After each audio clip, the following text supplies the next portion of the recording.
Roger Goodell just said the quiet part out loud, and he didn't say team, he said teams, plural. There is no doubt, in his words, that the NFL is going to plant franchises outside the United States. 9 games, 4 continents. Brand new cities in Melbourne, Rio de Janeiro, and Paris. The map is getting redrawn. So let's break down exactly what was said, because the wording matters way more than the headline.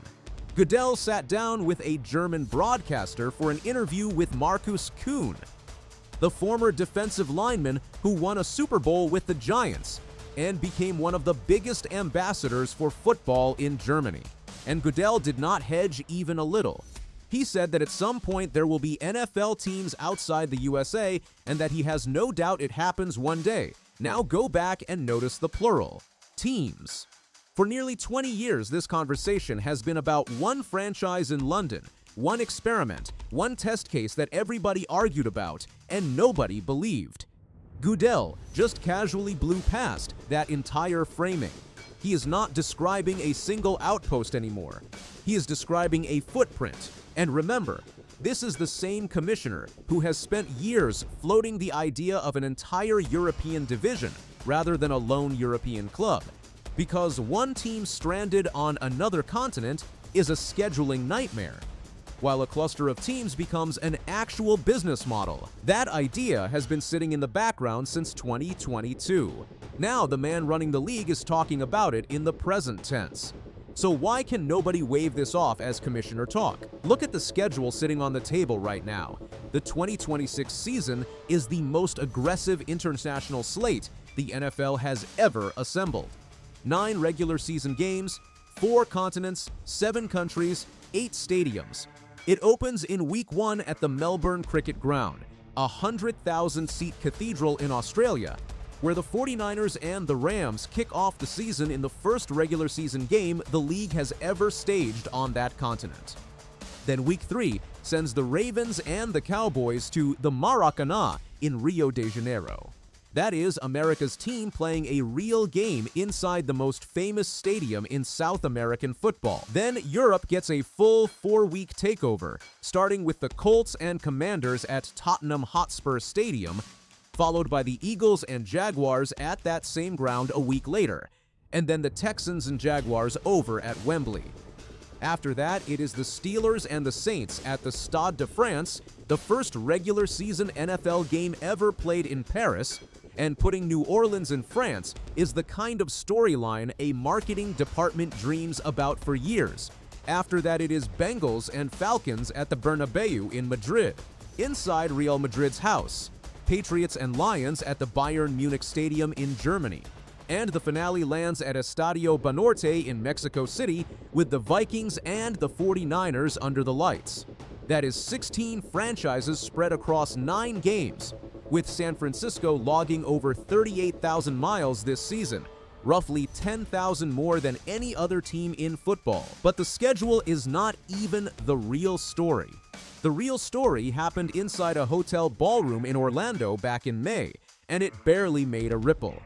NFL owners voted to raise the cap on league-run international games from 8 all the way to 10 starting in 2027. That is the number everybody reported and everybody moved on from. But look at what got buried underneath it. In that exact same vote, owners stripped every single team of the ability to protect a home game from being shipped overseas. Franchises used to be able to shield 4 or 5 matchups from international selection. Then it dropped to 2. Now it is 0. Sit with what that actually means for you as a fan.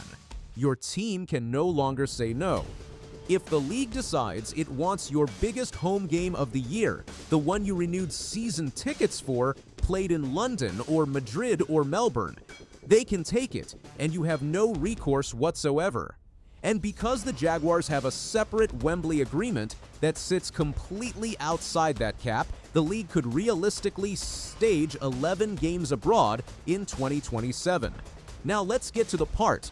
Goodell was asked directly about a Super Bowl played outside the United States, and he said there are definitely international cities. He said the league would want to see an NFL team based in that city first. So the sequencing is sitting right there in plain sight: franchise first, championship game second. That is not a dodge. That is a roadmap wearing a disguise. Problem 1 is money, and not the league's money. Player money. The top income tax rate in the United Kingdom sits around 45%, well above what players hand over in most American states, and athletes competing in Britain also get taxed on a portion of their global endorsement income. A guy flying over for 1 week barely notices.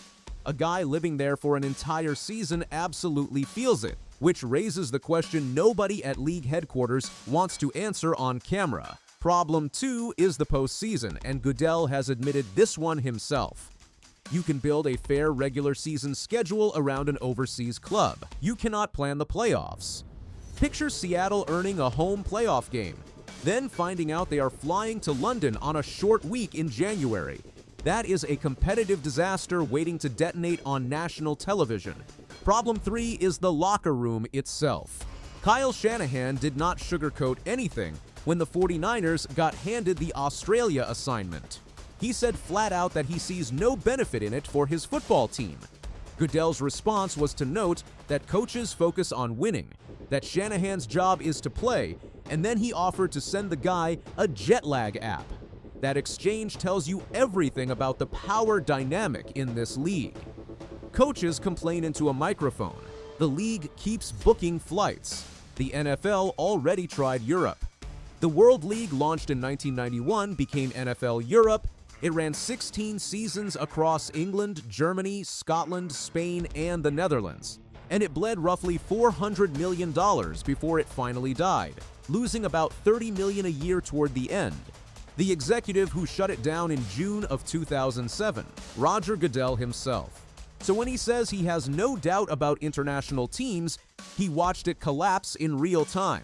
He simply believes the model has completely flipped because the league is no longer asking Europe to support a minor league product.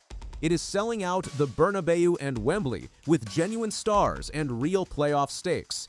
The NFL cleared roughly $23 billion in revenue last fiscal year while chasing a $25 billion target that Goodell set back in 2010 when the league was pulling in around $8 billion. International fans are the growth engine that still has room to run.